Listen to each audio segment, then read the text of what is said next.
Bonjour à tous, amis collectionneurs de cartes en tout genre, j'espère que vous allez bien. Aujourd'hui, nous nous retrouvons pour voir ce qu'on a trouvé en boutique aujourd'hui. Et vous allez me dire, oui, c'est évidemment du Pokémon et pas n'importe quel Pokémon. Aujourd'hui sortait, donc c'était date de sortie ce vendredi, les ETB Evolution Prismatique 8.5 en français et les Minitines qui sortaient aujourd'hui. Alors bien évidemment, on en avait déjà vu pop, voilà, il y a déjà pratiquement un mois, il me semble, hein, ou peut-être un petit peu moins. On avait déjà vu sur internet des ouvertures d'ETB, donc il y en avait dans la nature. On avait vu que ça avait pas mal pop au début en Bretagne, ils n'avaient pas du tout respecté les dates de sortie.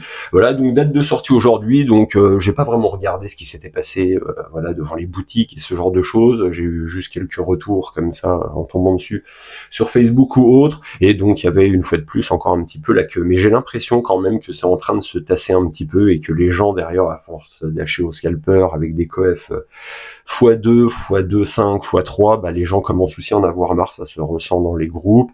Il y a pas mal de gens qui parlent de faire des pauses, même si bien évidemment entre le dire et le faire, il y a toujours un monde.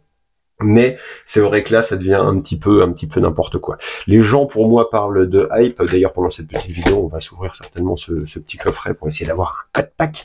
Et ouais, non, c'est devenu un petit peu n'importe quoi. Alors après, le scalping a toujours existé. On peut également voir que dans les baskets, ça s'était un petit peu calmé. Donc, on a eu tous les scalpers des vendeurs de baskets.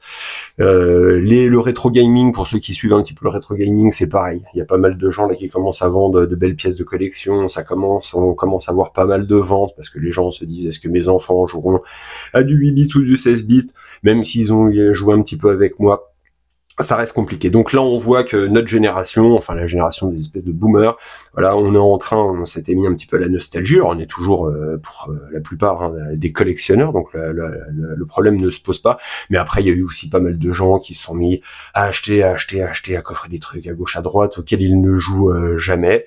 Et ils se disent, bah, je suis quand même assis sur un sacré paquet de pognon. Avec ce qui se passe en ce moment avec Trump et compagnie, et dans le reste de l'actualité, on peut voir que, comme on l'avait prédit l'année dernière, cette année on va pas s'ennuyer, il va y avoir pas mal de trucs qui vont bouger à gauche, à droite, et pas particulièrement bien, j'ai l'impression. Après, il y a pas c'est pas une question d'être aigri ou quoi que ce soit, c'est une question d'être objectif et d'analyser un petit peu la situation, même si la solution à la fin ne nous plaît pas. Voilà. Donc, en ce moment, c'est un petit peu compliqué. Donc là, on le voit, les gens ont de plus en plus de mal à acheter quand même des ETB 150 €.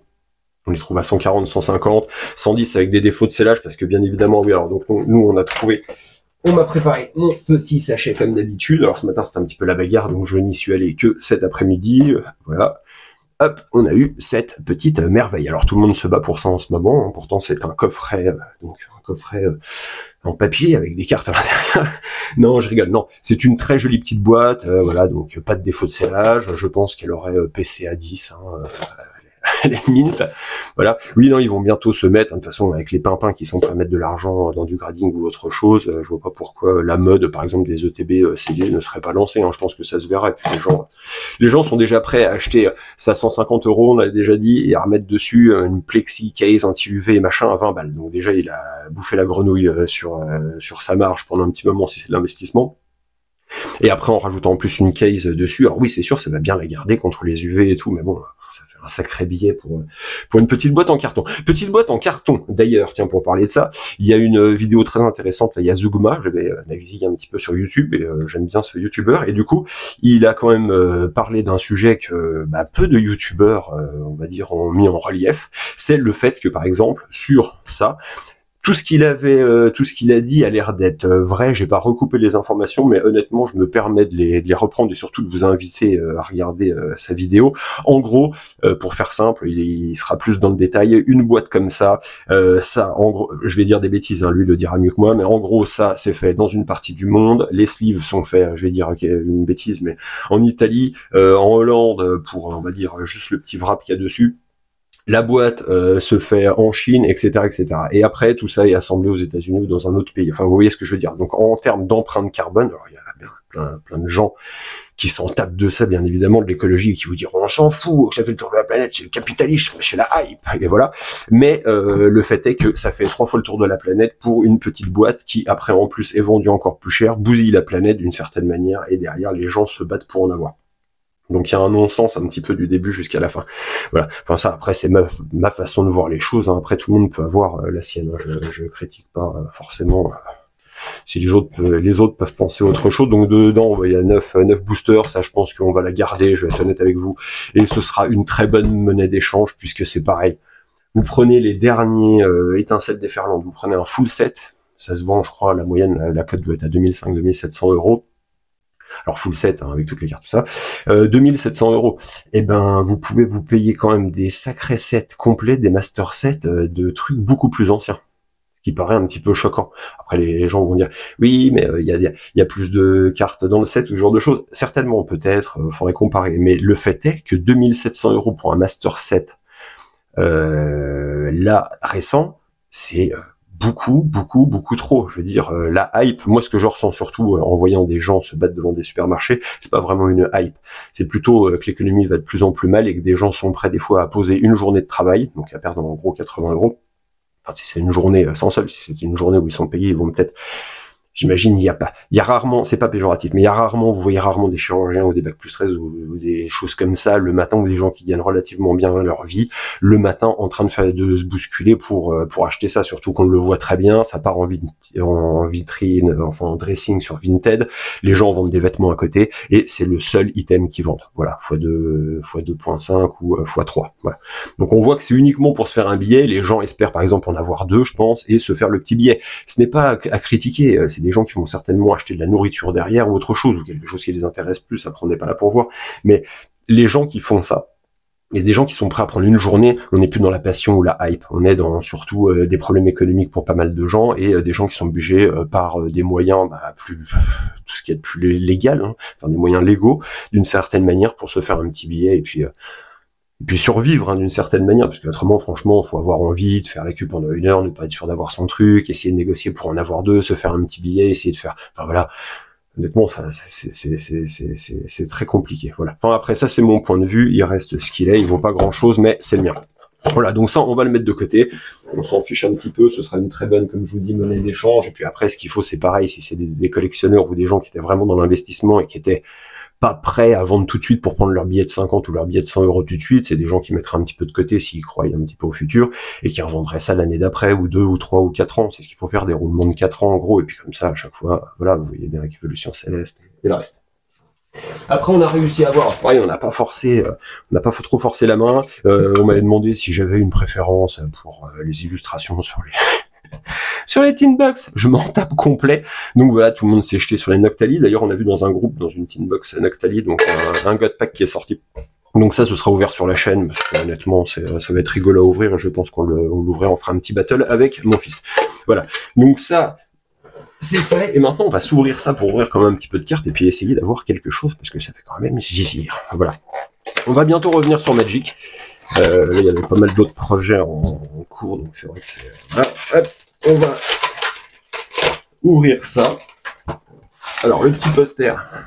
Et c'est pareil, franchement, honnêtement, bon, mes enfants sont beaucoup plus dans les Lego en ce moment, on se tape du Lego plutôt que ça. Donc j'ai vu que les petites promos, tout le monde les cherchait. Pas forcément, parce que elles sont pas forcément trop moches. Hop, on va jeter ça là-bas. On va voir ça tranquillement. Je vais mettre un petit coup de lumière, peut-être. Et voilà.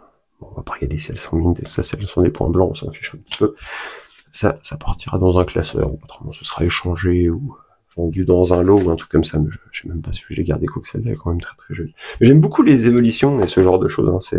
C'est sympa. Un petit code pour ceux qui jouent. Et voilà. Et puis pareil, on avait parlé l'année dernière que Pokémon allait mettre un petit mot pour le scalping et tout ça, et tout contre le scalping, même s'ils vont certainement rien faire derrière. Mais tout le monde, oui, mais ils s'en fichent, bababi, bababa. Bon, en fin de compte, ils ont quand même fait une petite annonce, un truc comme ça. Donc, je vous invite à regarder les anciennes vidéos, contrairement après à tout sorte d'influenceurs que vous écoutez d'habitude. Regardez les vidéos, regardez ce qui a été dit, regardez ce qui est fait après, et puis vous verrez que bien souvent c'était pas déconnant. À part pour certains de prix de cartes, où on a dit que le Pikachu dépasserait pas les 200, 250 balles, je crois, un truc comme ça, et puis il se maintient à 400, 450.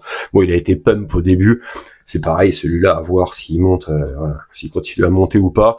Pareil pour Pensée émue, larmoyante, pour ceux qui ont acheté. Pour ceux qui ont acheté, si ça s'est vendu, c'était pas une manipulation, c'était pas une fausse vente. Les God Pack, enfin le set complet des évolutions alternatives, voilà, qui partaient à 5, 4002, je sais plus, le premier s'est vendu, là ça se trouve déjà à 2005. Et à mon avis, bah, ça doit encore baisser un petit peu. Parce que honnêtement, pour du récent, voilà, même si c'est difficile à drop, quand même, cocotine, c'est quand même compliqué. 2500 balles pour 8 cartes, ou je sais plus combien il y en a, pour du récent, franchement. Pareil, hein, vous voyez l'ancien, même dans Pokémon, enfin dans Magic, maintenant, ça bon, c'est plié. Hein. L'ancien ne baisse pas, les gens vont me dire non, mais l'ancien dans Magic, c'est un très très bon investissement. Non, ça l'est plus. L'ancien, tout le monde s'en tape, la nouvelle génération, elle s'en fiche, elle veut pas s'acheter un Black Lotus pour jouer avec à 50 000 € en alpha, donc elle s'en tape. Donc on voit bien que l'ancien ne baisse pas tout simplement parce que les gens qui collectionnent ça ne veulent pas Némélios. Je connaissais pas ça, le roi lion. Et que les gens... on va faire la fin du Pondra Lugon. Enfin oui, dans les prix là, les prix sur les derniers, les derniers c'est déconnant. On voit que les prix maintenant, vous prenez des Tortank édition 1, alors pas forcément quand ils sont gradés, parce qu'après c'est autre chose, il y a des populations faibles et ce genre de choses. Mais alors vous les prenez en loose et tout ça, des dracofeux, des trucs. Ça, les prix n'augmentent pas, il y a un désintérêt alors que vous voyez du récent qui est trouvable en magasin qui explose. Donc on voit bien que derrière c'est un peu un truc, on est en mode survie, on essaie de prendre un billet sur ce qui se passe et puis là je vous dis on s'est pris tous ceux qui vendaient des baskets là dans Pokémon, c'est les mêmes qui se battaient dans des boutiques il y a 10 ans qu'on retrouve là maintenant à être sur Pokémon. Et on le rappellera toujours, tous les gens qui me disaient ça crée la hype que des gens se tapent dessus sur un magasin. Alors pour une boîte qui est japonaise ou machin avec des japonais derrière, je vous garantis que c'est pas du tout ce qu'ils aiment. Poisson roi, très joli. Très joli, j'aime bien les petites couleurs. C'est pas du tout de la bonne pub, c'est voilà, une petite Pokéball. On en avait déjà une, on avait eu Voltali, je crois, la dernière fois. Voilà, première petite carte sympa, Fortuzimia et Roc de fer. Et donc oui, pour Magic, bah, vous le voyez en ce moment, les cartes ne baissent pas tout simplement parce que les gens préfèrent ne pas les vendre plutôt que de les vendre à un prix plus faible. Donc en fait, ça stocke, ça squatte, ça se dit que ça vaut toujours de l'argent, mais il n'y a aucun échange qui est fait en ce moment, ou très peu, il y a très peu. L'old school, vous voyez, c'est très très compliqué. Il y a pas mal de boutiques qui rachètent pas mal de grosses collections, mais... Et pour ceux qui disent c'est un cycle, ouais c'est un cycle, mais alors le cycle des cartes là il a duré quoi 4-5 ans, peut-être un peu plus, et il y a eu une traversée du désert 20 ans ou 15 ans, pendant 15 ans avant. Donc faut pas regarder juste le point qui vous intéresse, hein, faut prendre un peu de recul et puis voir que les cartes ça a pas toujours été la hype et pas toujours été au sommet. Verpom, Forfurate, Out, Puffin, copain. Pareil, on a continué, alors, franchement, c'est pas vraiment que c'est une addiction, on a continué Pokémon Pocket avec mon fils, surtout moi, je vais pas vous mentir, je dois arriver à 2000 cartes ou 1008, un truc comme ça. On a bouclé certains sets, pas forcément entièrement, et il y a pas vraiment, à part le côté redondant tous les jours, tu as son truc, avec prendre son truc gratuit et machin, parce que bien évidemment, on n'a pas mis 1 € dedans. 25 sur 131, c'est... Ah, Givrali en Pokéball, bon, elle est jolie. On aurait préféré un Master Ball, bien évidemment, mais c'est très joli quand même. Hop, on va voir un petit peu. Pas de point blanc, elle est pas... C'est pas déconnant. On a une petite... Voilà. La Givrali, hop, on se la tape la même, mais en holo. Et une énergie brillante. Je vous laisse le code pour ceux qui jouent. Et voilà, bah écoutez, on a fait nos 3 boosters. On ouvrira, je pense, les mini-teens très prochainement. Et bien écoutez, il me reste à vous souhaiter une bonne fin de journée, de bonnes ouvertures pour ceux qui ont réussi à mettre la main sur Évolution Prismatique, mais à un prix décent et correct. Et franchement, bah, je vous invite à faire quelque chose. Et si vous ne pouvez pas vous procurer, il n'y a pas de « je suis un collectionneur pur, même si c'est cher, non ». Autrement, t'as un bouton, t'aimes bien payer trop cher. Attendez, ça va baisser. On l'a bien vu avec Étincelle déferlante, c'est monté jusqu'à 110. Maintenant, vous trouvez des ETB à 85, 90, alors des fois avec des petits défauts de scellage, ce genre de choses. Mais ça va pas exploser non plus, ça explose le jour de sortie, vous attendez une semaine après, et généralement, ça commence un peu à baisser. Sauf des cartes manipulées, des Pikachu et des trucs comme ça. Voilà. Eh ben, écoutez, il me reste à vous souhaiter une bonne fin de journée. On commence à avoir un petit rayon de soleil et à vous dire à bientôt.